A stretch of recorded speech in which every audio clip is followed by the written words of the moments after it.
Overdrive, you're watching the show with me, Sohini Datna. Just a couple of weeks ago, the royal city of Jaipur played host to the renowned exhibit of India's rarest automotive heritage, the Cartier Travel with Style Concours the Elegance. Now, this show was in its 6th edition, and without any further ado, let's dive right into it.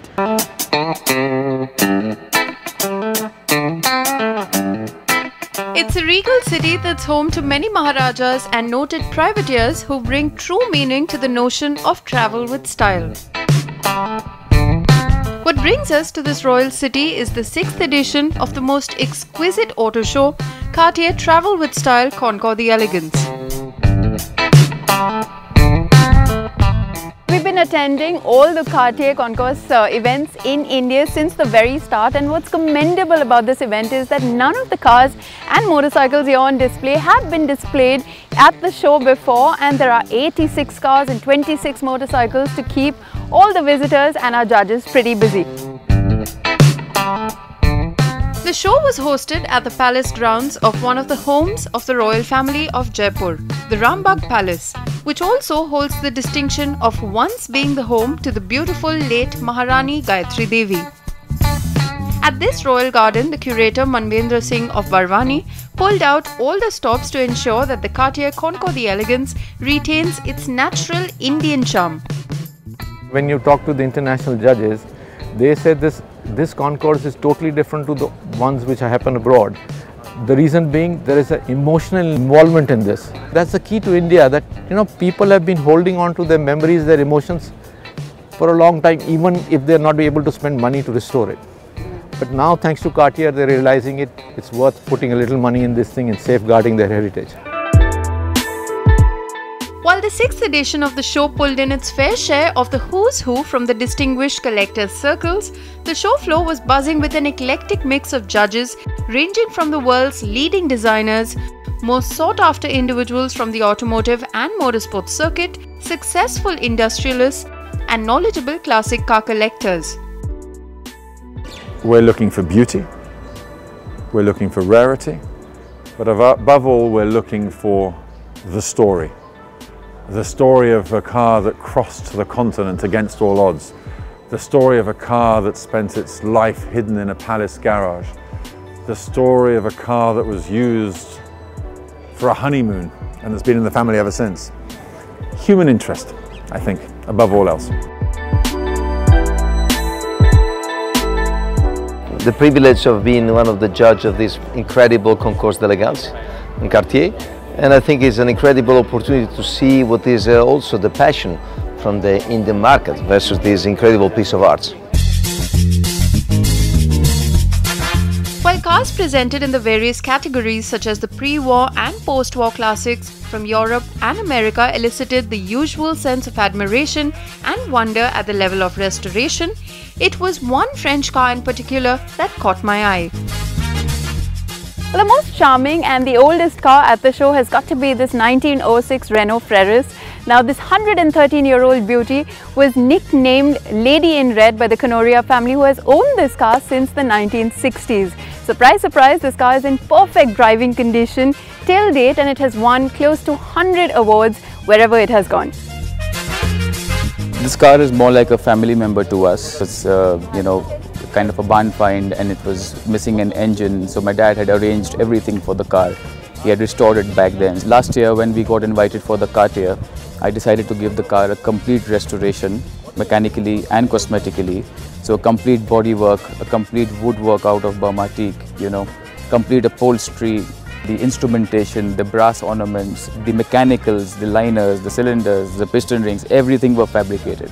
So it's like a complete, it's like bringing a dead man alive.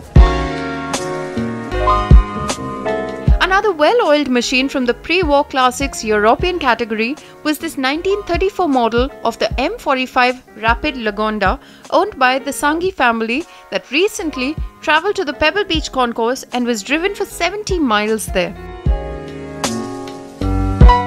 This Lagonda was initially imported into the country by the Maharaja of Bhavnagar.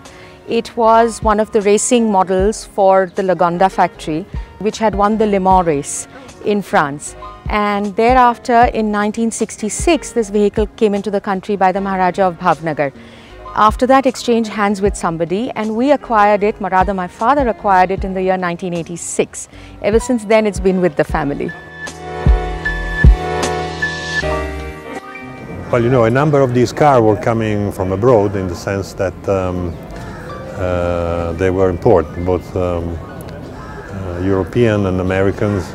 But still, even if there is not a specific Indian design on these cars, you could see the taste of Indians, at least the taste of the wealthy people that could buy their car in Europe and in the States. So there were cars more on the luxury and comfortable side, more than really on the sports and racing side. So there's a number of Cadillac, a number of Fords, of Rolls-Royces. So cars for the state and for the long and comfortable travels.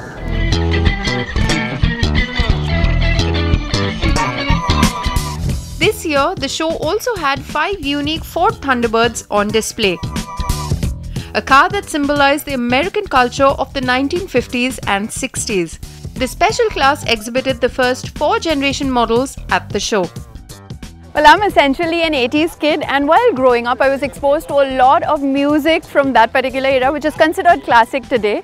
So there was this song that I remember, which was a one-hit wonder, called Broken Wings by Mr. Mister. Now if you happen to chance upon that video on YouTube, you will see that the singer throughout the entire duration of the music video has been driving a Thunderbird. Now this of course was a car that started off as a 2-seater convertible, and later in the generations it moved on to become a 4-seater and 5-seater hardtop. Now this of course symbolized personal luxury. That's what it was positioned as. Great to see them in metal. It's quite remarkable what people have done. There's a Thunderbird that I was looking at. That was one of the classes that I'm judging for. There's one particular car, I was amazed. It was like it was brand new. And then you see the photos of where it came from. Now today, that restoration level is so much higher than it was maybe, say, 4 years ago or 6 years ago. And so therefore we're seeing that progression. And I'm not sure if it's learning. I think there's a competition going on here, and people are going, hold on a second, I can do this, and they're passionate about it.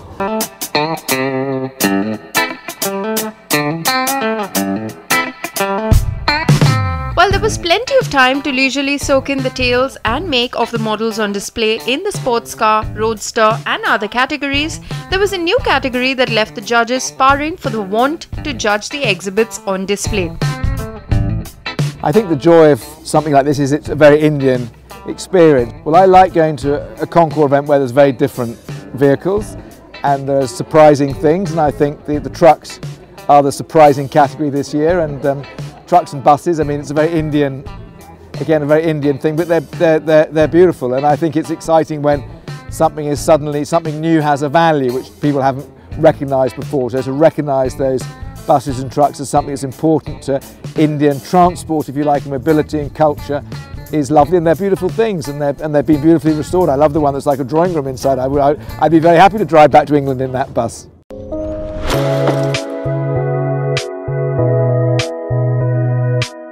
The judges finally narrowed down to a 1934 Chevy truck that was originally used as a water tanker for the fire brigade, but was discovered and hauled out by a crane by current owner Kaizad engineer in a scrapyard last year. With basic minimal restoration, this old Chevy truck was a marvel and a worthy winner. While the Concours is a perfect place for like-minded auto admirers to exchange stories of their discoveries, heritage and restoration, a win at the Cartier Concours d'Elegance is a matter of utmost honor, a true indication that the classic car movement is moving in the right direction, especially in India. Let's move on to something contemporary now. For a while we've been getting requests from most of our viewers to pit some of the SUVs, the latest ones in the market, against each other.